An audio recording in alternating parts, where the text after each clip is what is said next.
nosso país, essa semana, amados, a gente está propriamente com os olhos fitos para um único episódio que vai acontecer de hoje a 8 dias, que é a eleição no nosso país. E eu queria, nessa noite, depois de uma rica e bela palavra, como nos recebemos nessa noite, falar para a igreja, em rápidas palavras, um pouco sobre esse fato que vai acontecer no próximo domingo. Eu sei que falar sobre política, sobre eleição na igreja, sempre traz alguns desconfortos, alguns problemas.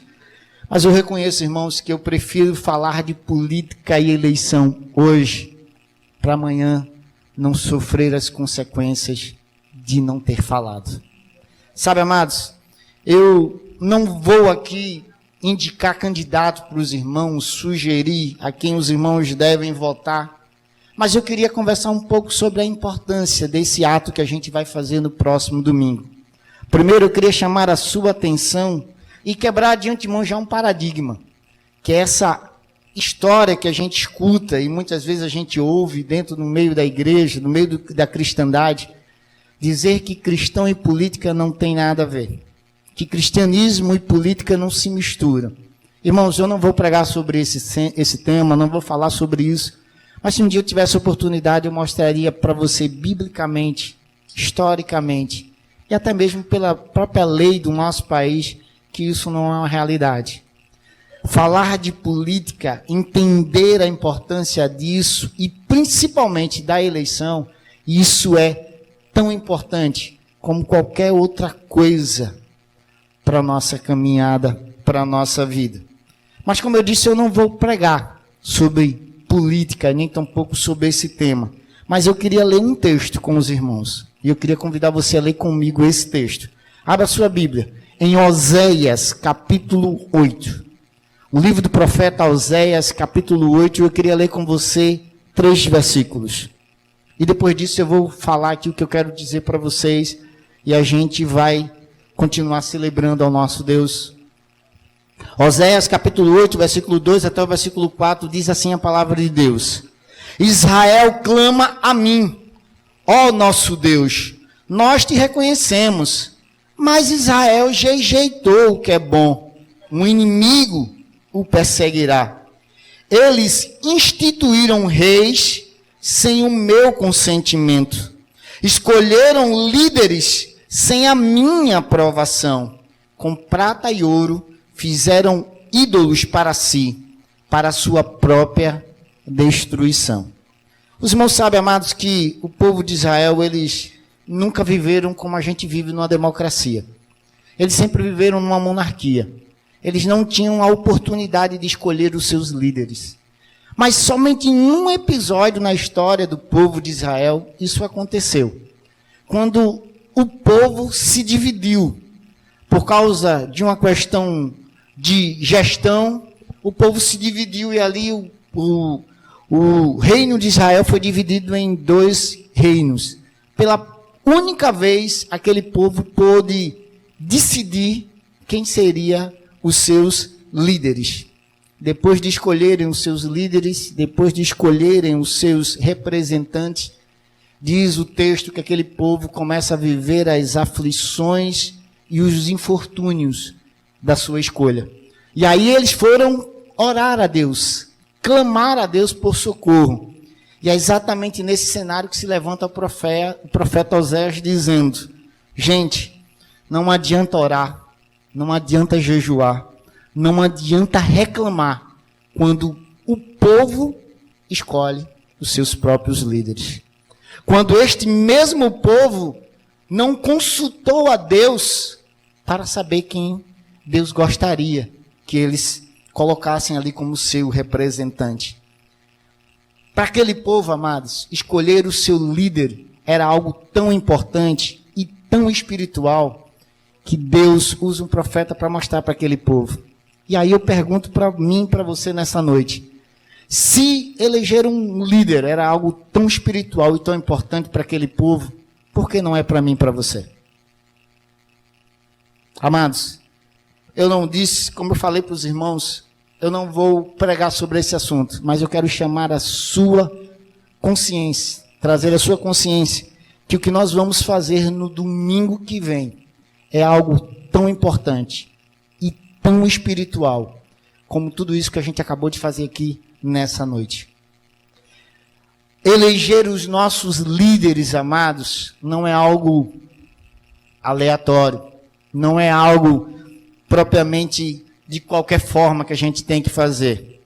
A decisão que a gente vai tomar no próximo domingo, amados, vai definir o meu futuro, o seu futuro, o futuro da sua família, da minha família, o futuro da nossa igreja e até mesmo o futuro da nossa fé. A decisão, amados, que a gente vai tomar no próximo domingo vai definir os rumos e os contornos da nossa fé. Como a gente vai viver, o que a gente vai defender, o que a gente vai abraçar. Porque não se iluda, irmãos. A gente não está elegendo pessoas. A gente não está elegendo partidos. A gente defende aquilo que esses homens defendem como ideologias. A gente não está ali votando em pessoas A, B, candidato A, candidato B, partido A, partido B. A gente está elegendo ali ideologias. Homens que pensam, que escolhem, que têm ideologias. E aí, amados, amanhã não adianta a gente orar, jejuar, clamar, se a gente mesmo fez essa escolha pelos nossos líderes. Talvez você possa estar dizendo assim, mas pastor, a gente não crê que quem coloca o líder lá na frente não é Deus? Não é Deus que coloca os líderes? Não é a vontade de Deus que prevalece? Não é não, irmãos. Deus não vota. Deus não tem título de eleitor. Quem escolhe os líderes é eu e você. Deus não vota. A gente não pode amanhã reclamar e dizer, Deus, faz alguma coisa, quando a gente mesmo escolheu os nossos próprios líderes. Essa é a liberdade que Deus dá para mim e para você. Esse livre-arbítrio para a gente tomar o caminho que a gente quiser. Escolher o que a gente quiser. Mas a gente só não é livre para amargar com as consequências, para se livrar das consequências das nossas escolhas. Domingo, a gente vai ter que escolher alguém. Ou não escolher ninguém. A decisão realmente é sua.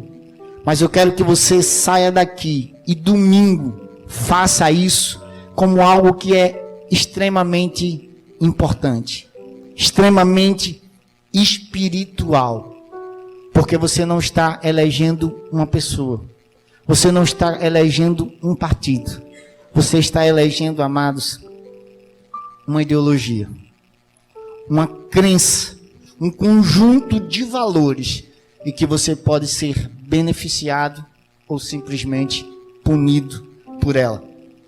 Às vezes as pessoas dizem, mas Deus está no controle de todas as coisas, como bem disse o pastor, e eu creio que sim, Deus está sob o controle de todas as coisas.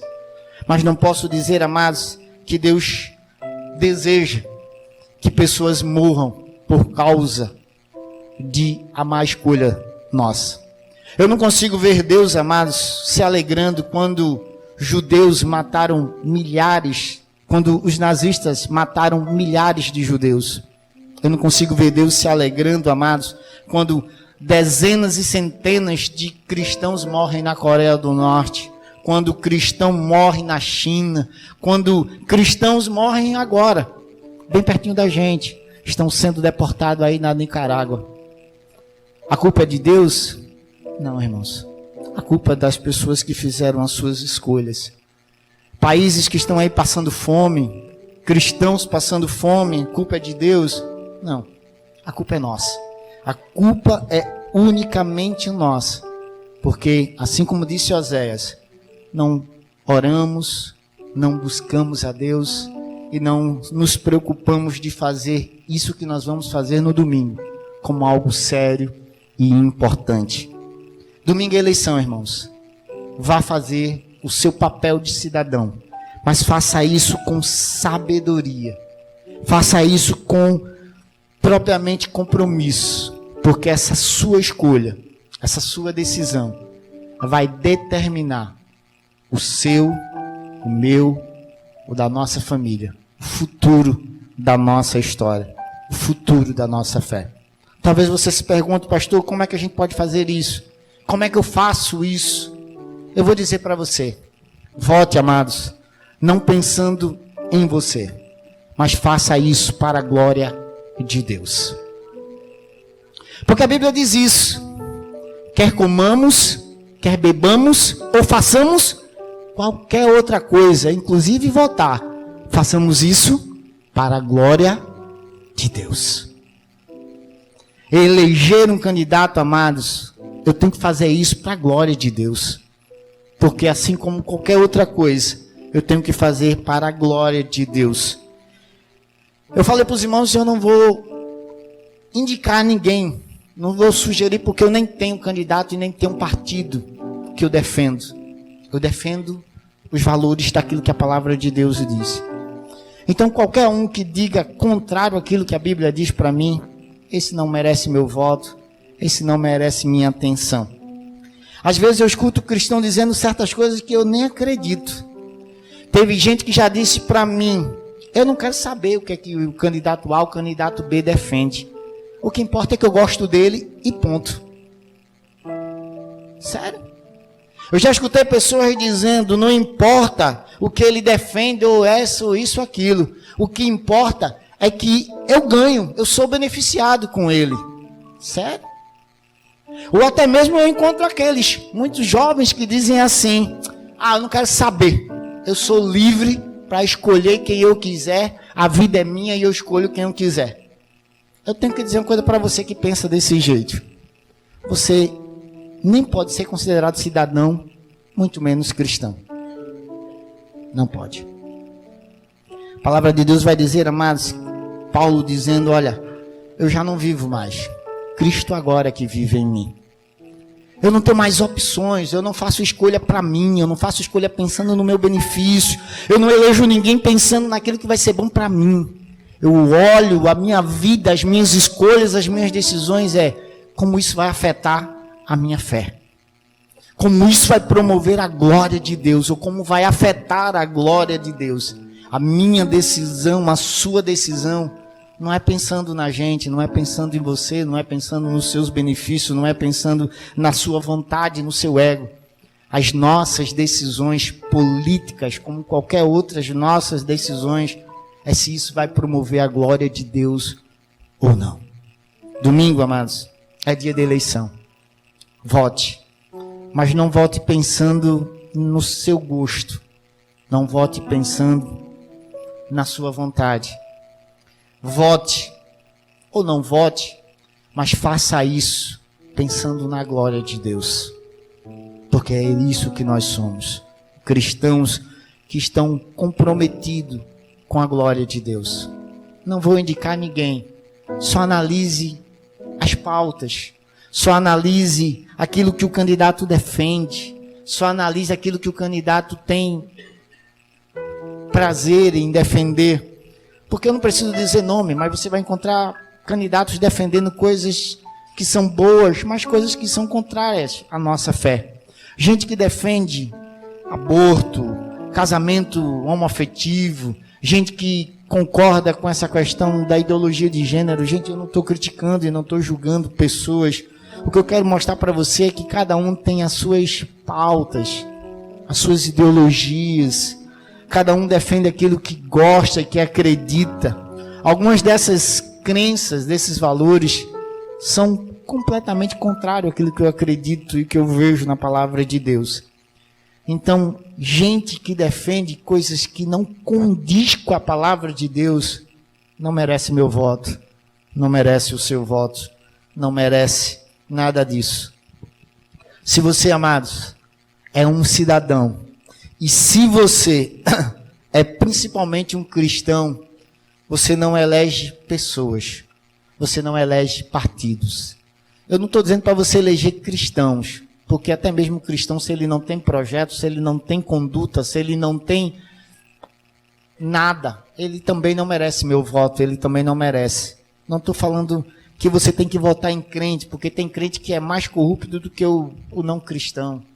O que eu quero é que você ore, que você estude, que você analise pautas, ideologias, valores, e somente depois disso, você conscientemente vá lá dar a sua contribuição como cidadão, escolhendo aquele que não vai afetar a sua fé, afetar a sua igreja, afetar a sua escala de valores. Sabe, amados, nenhum desses candidatos aí é perfeito. Nenhum deles me representa como cristão. Nenhum deles. Não estou dizendo que tem nenhum que seja perfeito e que ele merece o meu voto porque aquele me representa como cristão. Nenhum deles. Todos são imperfeitos. Todos têm falta. Eu não estou analisando esses detalhes. Eu quero que você faça como eu. Olhe pautas. Olhe agenda. Olhe as suas ideologias. Faça a sua escolha consciente. Porque a escolha é minha. A escolha é sua. Mas as consequências também é minha. E também é sua. Sabe, amados, eu vou encerrar dizendo o que o apóstolo Paulo dizia para Timóteo. Timóteo, precisamos orar pelas autoridades. Orar para escolher essas autoridades. Para que esses que a gente escolher nos permita viver uma vida tranquila e mansa, com toda a piedade e respeito. Se qualquer um vai tirar essa paz, essa vida tranquila, e vai me impedir de viver essa vida de piedade e respeito, irmãos, isso não merece o meu voto e não merece o seu voto.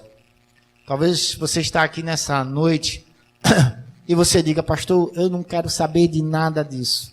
Eu não me importo com nada disso. Política não tem nada a ver com isso. Eleição não tem nada a ver com a minha vida. Eu queria dizer para você, meu amigo, meu irmão, jovem, adulto, que pensa desse jeito.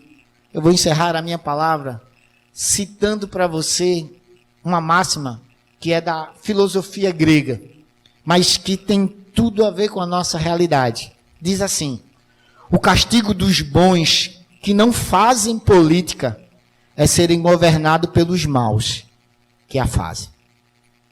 Você não é obrigado a gostar de política, mas lembre que a sua omissão faz com que você receba o castigo de não fazê-la, de não se importar com ela. Ore, domingo, exerça o seu papel de cidadão, mas faça isso com consciência, com compromisso, para a glória de Deus.